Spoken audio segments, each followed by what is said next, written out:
चंदौली में जैसे जैसे विधानसभा चुनाव नजदीक आ रहे हैं वैसे ही राजनीतिक सरगर्मियां तेज होती जा रही है। वे भारतीय जनता पार्टी विकास गिना रही है तो दूसरी तरफ समाजवादी पार्टी और अन्य दल लगातार बेरोजगारी महंगाई को लेकर सरकार पर निशाना साध रहे हैं।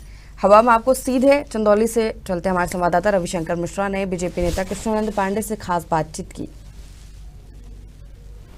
जैसे जैसे विधानसभा चुनाव नजदीक आ रहे हैं वैसे ही राजनीतिक सरगर्मियां भी बहुत तेजी से बढ़ रही हैं। एक तरफ भारतीय जनता पार्टी विकास गिना रही तो वहीं समाजवादी पार्टी और अन्य दल बेरोजगारी और महंगाई को लेकर लगातार हमलावर कर रही है। अब हमारे बीच बात करने के लिए चंदौली जनपद से कृष्णानंद पांडे जी भारतीय जनता पार्टी के नेता हैं। हम इनसे बात करेंगे कि 2022 विधानसभा चुनाव को लेकर क्या विकास के मुद्दे रहेंगे और सकलडीहा विधानसभा में दावेदारी भी कर रहे हैं बीजेपी से। यदि इनको टिकट मिलता है और पुनः विधायक बनते हैं तो क्या मुद्दे रहेंगे विकास के।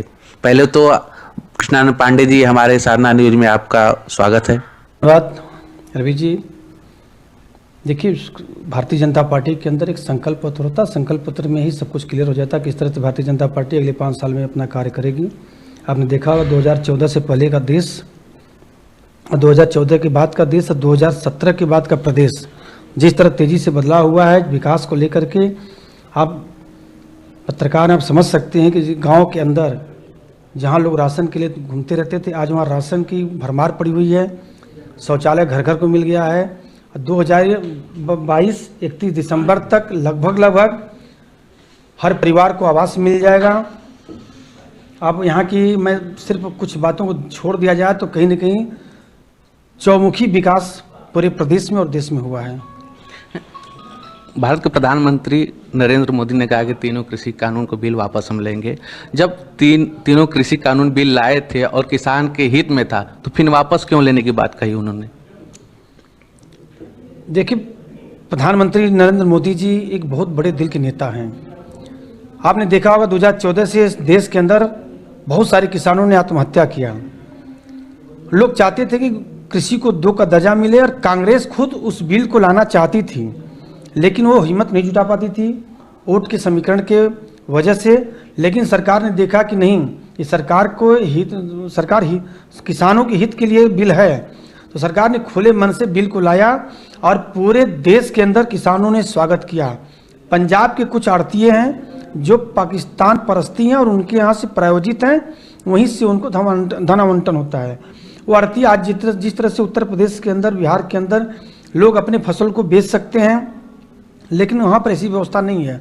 लोग और ले जाएंगे आड़तिया खरीदेंगे, आड़तिया ही फिर मार्केट में बेचते हैं।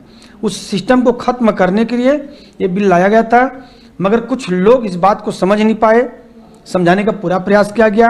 मैं तो ये कहता हूँ, बिल्कुल मेरा ये स्पष्ट मानना है कि वो समझते तो थे लेकिन कहीं ना कहीं विदेशी लोगों के जो भारत के जो शुभचिंतक नहीं हैं वो उनके दबाव में आकर के उन्होंने रोड के ऊपर, आप देखे होंगे कहीं ना कहीं क्या ऐसे कभी धरना होता है, रोड के ऊपर उन्होंने पक्का मकान बना लिया। जिस तरह से लाल किले के ऊपर उन्होंने हमला किया, लोगों के ट्रैक्टरों को चढ़ाने लगे पुलिसकर्मियों के ऊपर, ये कहने के प्रायोजित था। सरकार ने सोचा कुछ मुट्ठी भर लोग ही अगर इस चीज़ को समझना नहीं चाहते हैं तो क्यों न इस चीज़ को फिर वापस किया जाए और देश की जनता और किसान उन लोगों को इस चीज़ को आने वाले चुनाव में जो कांग्रेस और जो विपक्ष के लोगों ने उनको सह दिया था उनको सबक जरूर सिखाएंगे।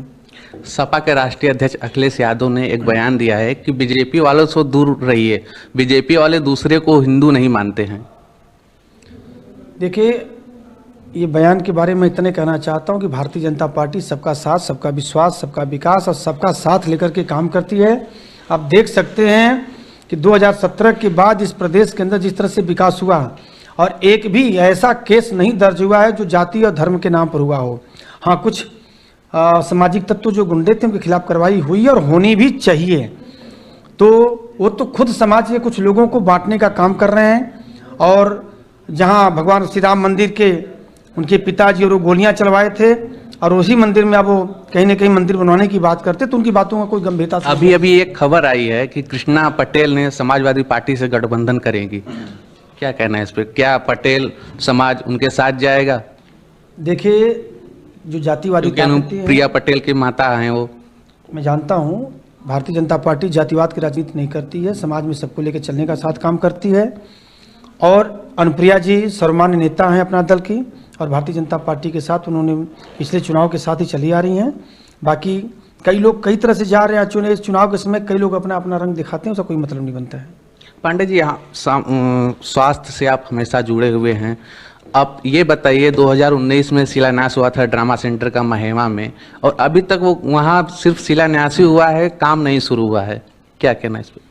देखिए, शिलान्यास की बात करते हैं तो 2017 के अंतिम चुनाव से 3 महीना पहले हजारों की संख्या में शिलान्यास इस जिले के अंदर मेडिकल कॉलेज से लेकर कहाँ कहाँ नहीं किया गया था।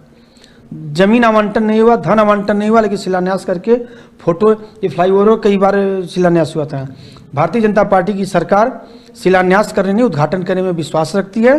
और अगली बात, जो ट्रामा सेंटर की बात करते हैं, तो निश्चित तौर पे जब मेडिकल कॉलेज का काम स्टार्ट भी हो चुका है, काफ़ी हद तक काम हो चुका है, और हमारे जिला अस्पताल जो चंदौली का, उसके अंदर भी काम चल रहा, और ट्रामा सेंटर इसी के साथ अटैच कर दिया गया है, वो भी इसी का एक अंग हो जाएगा। आप गड्ढा मुक्त की बात कर ले, आपकी सरकार करती है सड़क गड्ढा मुक्त, लेकिन आप चंदौली में चले जाए, जैसे अलीनगर हो गया और सारे जगह है, अभी तक तो गड्ढा मुक्त नहीं हुआ है, क्या कहना है इस पे आपका? ये विशेष ध्यान है प्रदेश सरकार की। बिल्कुल, मैं आपके जो इशारा है वो यहाँ की सड़कों को लेकर के है। पूरे प्रदेश की सड़कें बहुत ही अच्छी हो चुकी हैं। आपको ध्यान होगा कि पिछले जो गंगा पुल टूटने के कारण जो वहाँ से ट्रकों का जो एक तरह से उनका कन्वर्जन इस तरह साइड में हुआ, तो कहीं कि पूरे इस पूर्वांचल के ट्रकों का जो लोड है यहाँ के सड़कों पर आ गया है, और वो क्षमता से ज़्यादा कहीं के जो होने की वजह से कहीं न कहीं नुकसान हुआ है, लेकिन उसका काम चल रहा है। यहाँ के विकास पुरुष डॉक्टर महेंद्रनाथ पांडे जी के कहीं न कहीं प्रयास से सरकार ने 498 करोड़ रुपया सकलनिया, चंदौली और सैदपुर तक के लिए जो 6 लेन बनने जा रहा है, पूर्वांचल की सबसे अच्छी सड़क बनने जा रही है, और भोपौली चहनिया दीनदयाल नगर के लिए भी 36 करोड़ रुपया सेंक्शन हो चुका है, और ये काम बहुत जल्दी लगना। जैसे जैसे